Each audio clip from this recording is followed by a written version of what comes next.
Katapusan mo na to!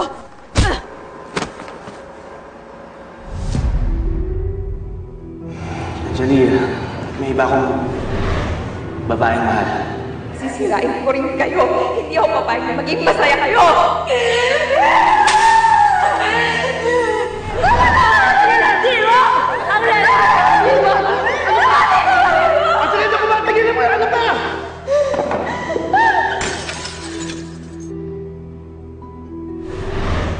Simula nung dumating ang pamilya mo, nakalimutan mo ako!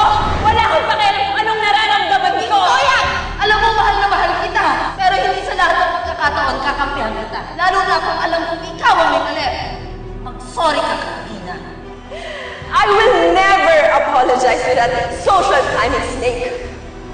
Huwag kang makaarte-arte. Nakala mo kung sino ka dahil sampid ka lang dito. Pareho lang naman tayo. Pinulot sa lupa.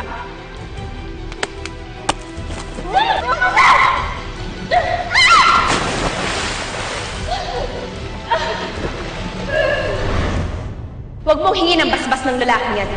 Ang kapal ng mukha mo, humarap ka na mami pagkatapos ng ginawa mo. Tina, umuwi na tayo! Umuwi na tayo! Sandali! Anong nangyayari, ha? Bakit hindi mo sinabi na yung magaling mong ama ang pumatay kay Glenda? Ano ka? Ikaw ang pumatay sa anak ko! Tita, kapal ang mukha mo! Kriminal kang walang yaka! Pinatay mo si Glenda! Ito yung gusto mo, di ba? Yung nakikita kami nag-aaway-aaway? Ano klase yung galing meron ka? Muntik mo na kami sirain sa Tina noon. Hindi na ako papayag yan. Lumalaya kayo! Ang bahoy niya! Ang tagal na kasi dumating eh, kaya nauna na ako sa grasya. Ayaw ka ng anak ko. Alam mo bakit? Yung ugali mo. Kahit nakatira ka rito sa mansion, squatter ka pa rin. Ha? Cesar! Ano? Cesar! Sumusobra ka na, Angeli! Akala ko na palaki kita ng maayos! Yung pala, gumawa lang ako ng isang halimaw na mananakit lang sa pamilya ko! Kung ano mang nilalamon niyang litamong asawa, lahat yun galing sa pinaghirapan ko! Kung hindi dahil sa akin, you'd still be a wreck. Hindi ako ang ingrata, Mami. Ikaw walang utang na loob! Wala akong kinalaman sa nangyari sa inyo. Ano? Bigla na rasulot po yung tauhan ng nanay. Hindi ko na kung paano natutog yun. Basta alam mo, wala akong kinalaman dyan. Sigurado kung hindi mo ang nanay ko. Si Angeli, bumoto siya para matanggal ka sa pagka-CEO mo. I'm just being practical.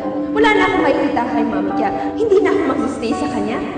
She's a sinking ship. Wala kang utang na loob. Ha? Johnny! Bumalik ka na! Tandaan mo to. Tandaan mo, Angeli.